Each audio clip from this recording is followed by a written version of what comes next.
ये रहस्य क्यों नहीं सुलझते। होनोलुलु से 75 मील की दूरी पर कवाई टापू है। यह पश्चिमी आयरलैंड के हवाई ग्रुप में आता है। नहली के किनारे एक 60 फीट ऊंची और आधा मील लंबी एक पहाड़ी है। इसमें बालू, कोरल, शेल्स तथा लावा के कण पाए जाते हैं, जो अपने आप में एक आश्चर्य है। उससे भी अधिक आश्चर्य यह है कि इस टीले से प्रायः कुत्ते के भौंकने की आवाज़ आया करती है। रात के अंधकार और प्राकृतिक प्रकोप जैसे अवसरों पर यह ध्वनि बहुतायत से सुनने को मिलती है। बच्चों के लिए यह क्षेत्र निषिद्ध है, क्योंकि यह बोली सुनकर बच्चे डर जाते हैं। आज तक कोई भी विशेषज्ञ अथवा कोई भी वैज्ञानिक उस कारण की खोज नहीं कर पाया कि इस टीले से यह भौंकने की आवाज़ क्यों आती है। ऐसा भी नहीं है कि पास के किसी गांव में कुत्ते भौंकते हों और उनकी प्रतिध्वनि आती हो। इतिहास में फ्रेड पेटजेल, जिसे हॉग कॉलर चैंपियन के नाम से जाना जाता है, वह तो एक उदाहरण है, जिसके बारे में प्रसिद्ध है कि वह इतना ऊंचा बोलता था कि उसकी आवाज़ 3 मील दूर तक मज़े से सुनी जा सकती थी। किंतु इस टापू में ऐसा भी कोई व्यक्ति नहीं, कोई जंतु भी नहीं, जिसकी आवाज़ इतनी दूर तक पहुंच सकती हो। रहस्य ज्यों का त्यों बना हुआ है और अपने विश्लेषण की एक लंबे समय से प्रतीक्षा कर रहा है। चेकोस्लोवाकिया की राजधानी प्राग के 2 नवयुवकों के बारे में एक बड़ी विचित्र बात सुनने को आई। जब ये दोनों जोर जोर से श्वास लेते हैं तो उनके शरीर के अंदर से विचित्र प्रकार की ध्वनियाँ और संगीत आने लगता है, जो किसी समीपवर्ती रेडियो स्टेशन का ब्रॉडकास्ट प्रोग्राम भी हो सकता है। दोनों युवक जोर जोर से श्वास लेते समय किसी लाउडस्पीकर के सिरे का स्पर्श करते थे, तो आवाज़ इतनी ऊंची हो जाती थी कि सुनने वालों को ऐसा लगता था जैसे कोई रेडियो पर पूरा खोल दिया गया हो। दोनों युवक एक फैक्ट्री में काम करते थे। डॉक्टरों ने उनका पूरा शरीर परीक्षण किया, पर कोई कारण ना बता सके।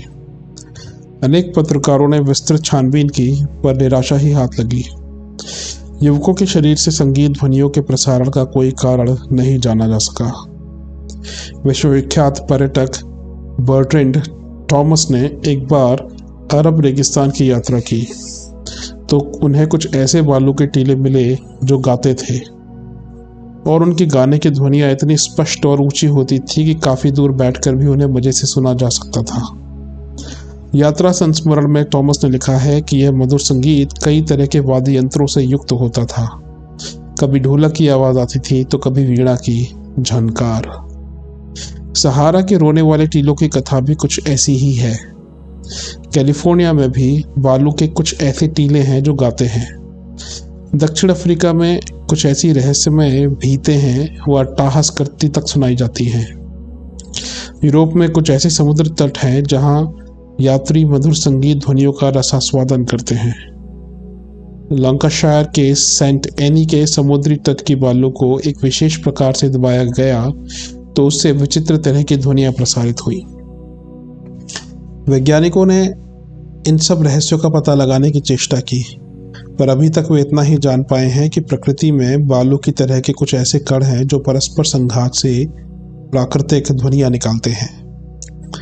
अहमदनगर जिले में प्रवरा नदी के तट पर सतराता सोनगांव में बने एक शिव मंदिर से आने वाली संस्कृत आवाज़ को बहुत से लोगों ने जा कर सुना।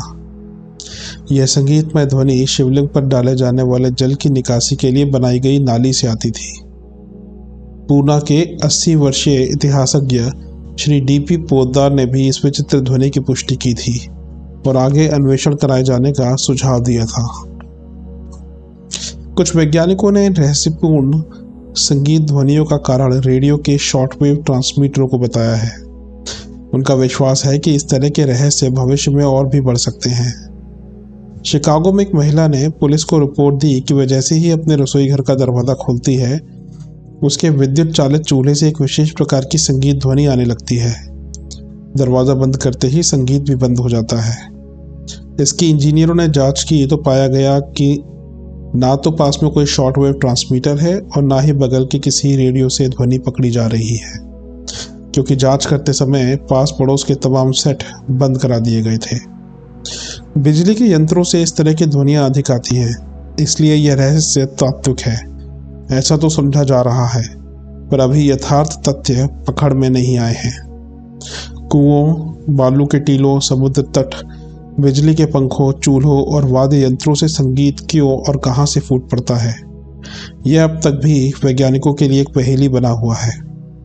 अब तक इस संबंध में जितनी जांच और पड़तालें हुई वह सब की सब अधूरी रह गई। किसी एक मत पर नहीं पहुंचा जा सका कि इस तरह की संगीत ध्वनियों का अमुक कारण है। प्रकृति के ऐसे ही रहस्यपूर्ण सवाल जहां तहां बिखरे पड़े हैं और उनका हल आज तक कोई भी वैज्ञानिक या बुद्धिशील मेधावी नहीं कर सका। एक ऐसा ही सवाल प्रकृति ने ब्रिटेन के कुछ क्षेत्रों में किया है। पत्थर शब्द का उच्चारण करते ही मन में कठोरता, अनमयता और अडिगता की कल्पना उभरती है। कठोर, संवेदनहीन और किसी को कष्ट कठिनाई में देखकर भी प्रभावित न होने वाले व्यक्ति को पाषाण हृदय ही कहा जाता है।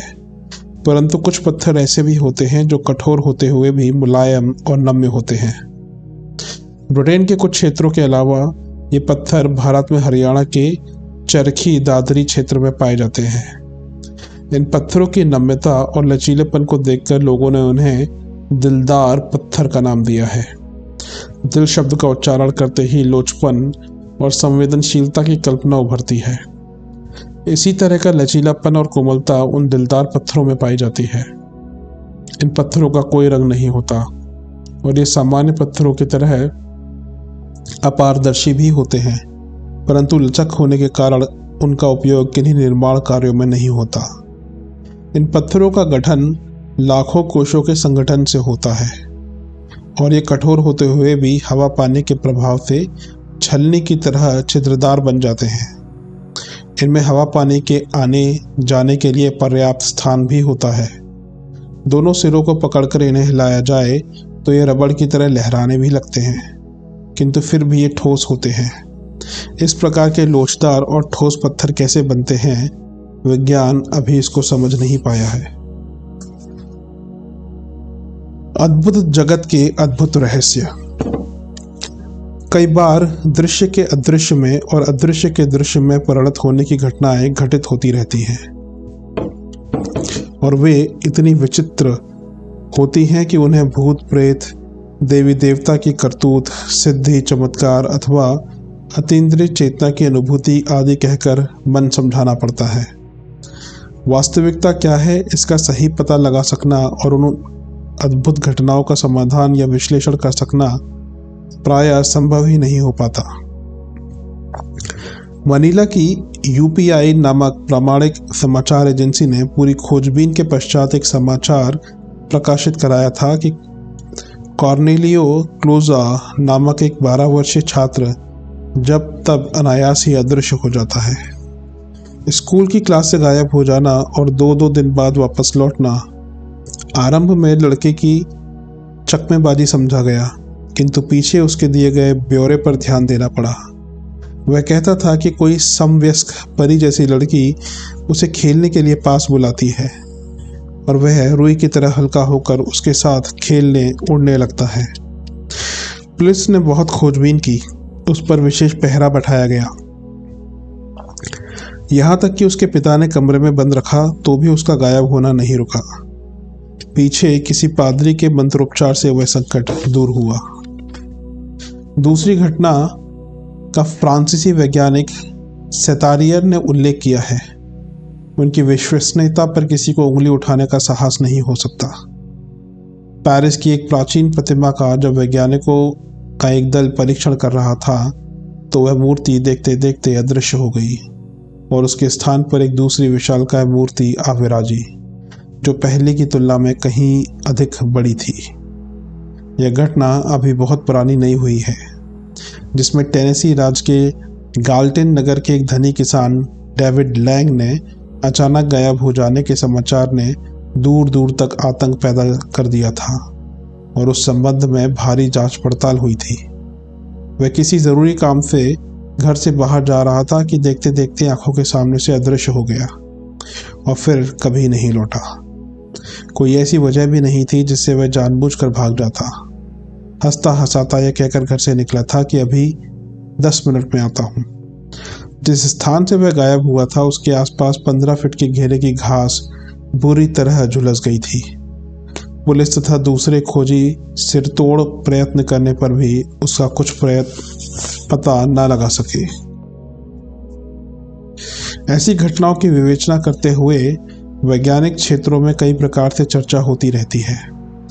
अब विज्ञान इस निश्चय पर पहुंच चुका है कि मनुष्य की इंद्रिय चेतना के आधार पर विकसित बुद्धि जितना जान पाती है, दुनिया वस्तुतः उससे कहीं अधिक है।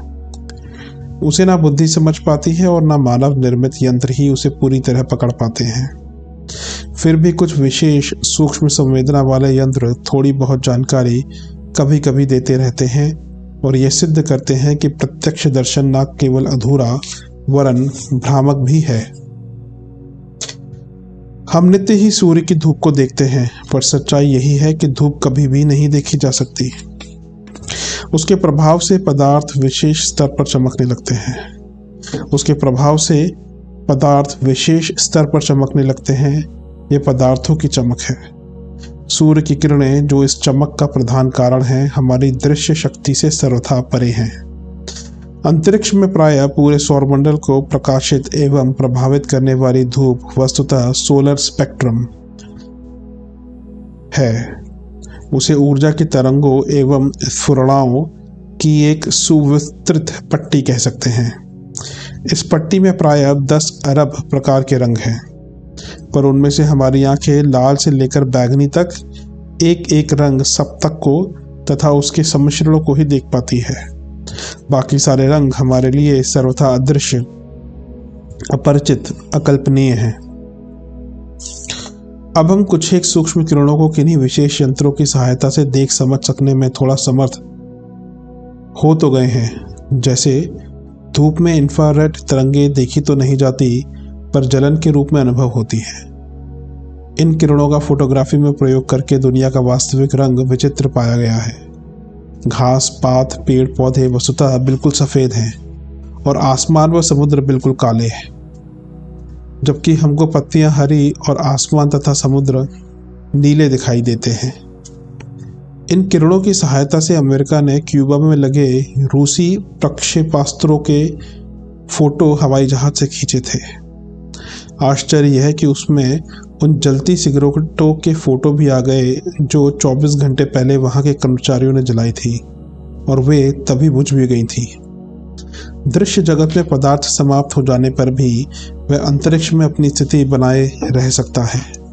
यह अजूबा हमें भूत और वर्तमान के बीच खिंची हुई लक्ष्मण रेखा से आगे बढ़ा ले जाता है। जो वस्तु अपने अनुभव के अनुसार समाप्त हो गई है, वह भी अंतरिक्ष में वर्तमान की तरह यथावत मौजूद है। यह कैसी विचित्रता है। ट्रेवर जेम्स ने इंफ्रारेड मूवी फिल्म के लिए प्रयुक्त होने वाले एक विशेष कैमरे IR-135 का उपयोग करके मोजावे रेगिस्तान के अंतरिक्ष की स्थिति चित्रित की है। फिल्म में ऐसे कई पक्षी दिखाई पड़ते हैं जो अपनी आंखों से कभी भी दिखाई नहीं पड़ते। जीवाणुओं की अपनी अनोखी दुनिया है। वे मिट्टी, घासपात, पानी और प्राणियों के शरीरों में निवास करते और अपने ढर्रे की मजेदार जिंदगी जीते हैं, पर हम उनमें से कुछ को ही सूक्ष्मदर्शी यंत्रों से देख पाते हैं। बाकी तो इतने सूक्ष्म है कि किसी भी यंत्र की पकड़ में नहीं आते, किंतु अपने क्रियाकलाप बड़ी शान के साथ जारी रखते हैं। शास्त्रकार ने उसे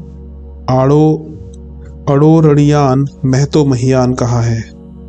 परमाणु से भी गहरी उसकी संचालन कर्तरी को देखा और जाना तो नहीं जा सका, पर उसका आभास पा लिया गया है। महतो महियान की बात भी ऐसी ही है। विशाल का एक ग्रहपिंड और निहीर का समुच्चय अत्यंत विशाल है, इतना विशाल जिसकी तुलना में अपना सौरमंडल बाल बराबर भी नहीं है। फिर भी वह सब कुछ अधिक दूरी होने के कारण दिखता नहीं। रेडियो दूरबीनें जिन आकाशीय पिंडों का परिचय देती हैं, वे आंखों से देखे जा सकने वाले सितारों की तुलना में अत्यधिक विस्तृत हैं। आश्चर्य यह है कि ये रेडियो दूरबीनें भी पूरी धोखेबाज हैं। वे अब से हजारों लाखों वर्ष पुरानी उस स्थिति का दर्शन कराती हैं जो संभवतः अब आमूलचूल बदल गई होंगी। संभव है कि वे तारे बूढ़े होकर मर गए हों जो हमारे रेडियो दूरबीनों पर जगमगाते दिखते हैं। अल्ट्रावायलेट फोटोग्राफी से ऐसे प्राणियों के अस्तित्व का पता चलता है जो हमारी समझ, परख और प्रामाणिकता के लिए काम में लाई जाने वाली सभी कसौटियों से ऊपर हैं। इन प्राणियों को प्रेत मानव अथवा प्रेतवाणी कहा जाए तो कुछ अत्युक्ति न होगी। अब हमारे परिवार में यह अदृश्य प्राणधारी भी सम्मिलित होने आ रहे हैं। सूक्ष्म जीवाणु की तरह उनकी हरकतें और हलचलें भी अपने अनुभव की सीमा में आ जाएंगी। हर्बर्ट गोल्डस्टीन ने अपने शोध निबंध propagation of short radio waves में यह सिद्ध करने का प्रयत्न किया है कि वायुमंडल में संव्याप्त अपवर्तनांक प्रवणता के पर्दे के पीछे अदृश्य प्राणियों की दुनिया है। वह दुनिया हमारे साथ जुड़ी हुई है और दृश्यमान सहचरों से कम प्रभावित नहीं करती। वर्तमान सूक्ष्मदर्शी साधन अपर्याप्त हैं, तो भी हमें निराश न होकर ऐसे साधन विकसित करने चाहिए जो इस अति महत्वपूर्ण अदृश्य संसार के साथ हमारी अनुभव चेतना का संबंध जोड़ सकें। साधारणतः हमारी जानकारी पदार्थ के 3 आयामों तक सीमित है, जिसे 3 डायमेंशनल कहा जाता है, जो लंबाई, चौड़ाई और ऊंचाई, लेंथ, ब्रेड्थ और हाइट है। अब इसमें काल को चौथे आयाम के रूप में सम्मिलित कर लिया गया है, जिसे टाइम कहा जाता है। आइंस्टीन ने अपने सापेक्षवाद थ्योरी ऑफ रिलेटिविटी सिद्धांत की विवेचना करते हुए यह समझाने का प्रयत्न किया है कि यह भौतिक संसार वस्तुतः संयुक्त चतुर्विस्तारीय दिक्काल जगत है, कंप्लीट 4D स्पेस। वे देश और काल की वर्तमान मान्यताओं को एक प्रकार से सापेक्ष और दूसरे प्रकार से अपूर्ण, अवास्तविक मानते हैं। कैलिफोर्निया विश्वविद्यालय के डॉक्टर रॉबर्ट सिर्गी अपने दल के साथ ऐसे उपकरण बनाने में संलग्न है जिनसे पदार्थ के चौथे आयाम को समझ सकना संभव हो सके। वे कहते हैं कि जो हम जानते हैं और देखते हैं उनसे आगे की गतियां और दिशाएं मौजूद हैं। हम केवल 3 आयामों की परिधि में आने वाले पदार्थों का ही अनुभव कर पाते हैं, जबकि इससे आगे भी एक विचित्र दुनिया मौजूद है। उस विचित्रता को समझे बिना हमारी वर्तमान जानकारियां बाल बुद्धि स्तर की ही बनी रहेंगी।